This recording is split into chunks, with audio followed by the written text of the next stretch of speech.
Bayangkan bumi bukan sebagai planet biru yang tenang, tetapi sebagai bola api neraka yang bergejolak. Permukaannya adalah lautan lava cair, atmosfernya tersusun dari gas vulkanik beracun, dan tidak ada setetes air cair pun yang bisa bertahan. Ini adalah kondisi planet kita sekitar 4,5 miliar tahun yang lalu, pada era yang dikenal sebagai Eon Hadean. Dari kondisi yang ganas ini, sebuah proses transformasi terbesar dalam sejarah planet kita dimulai. Hujan yang turun tanpa henti selama jutaan tahun, yang akhirnya melahirkan samudra-samudra pertama. Setelah pembentukannya, bumi masih terus dibombardir oleh sisa-sisa material tata surya.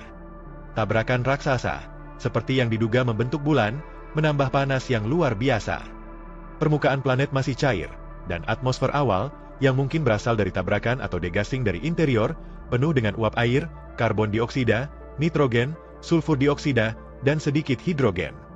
Kunci utamanya, suhu permukaan masih jauh di atas titik didih air, sehingga seluruh persediaan air planet hanya bisa eksis sebagai uap gas yang tebal di atmosfer, membentuk selimut awan global yang tak tertembus.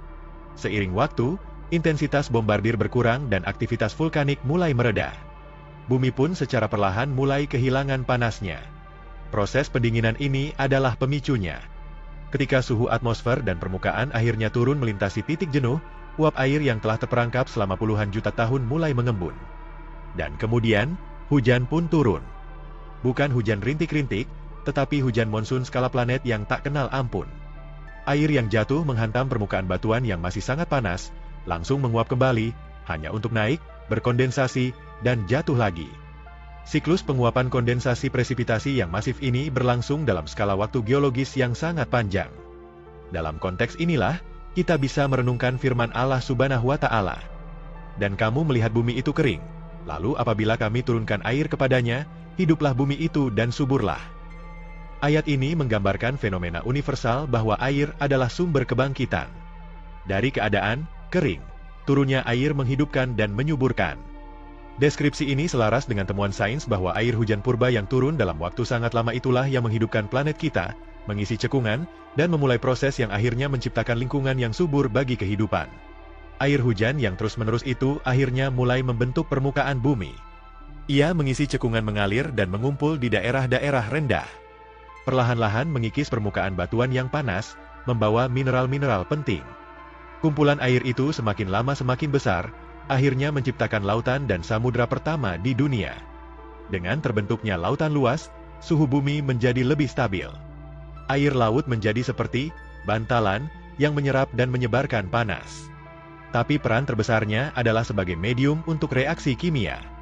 Di dalam lautan inilah, unsur-unsur dari atmosfer dan mineral dari batuan yang terkikis bertemu, bereaksi, dan akhirnya membentuk molekul-molekul organik kompleks yang menjadi cikal bakal makhluk hidup. Fakta sains ini sejalan dengan firman Allah. Dan kami jadikan dari air segala sesuatu yang hidup. Ayat ini menegaskan bahwa air adalah unsur fundamental bagi seluruh kehidupan.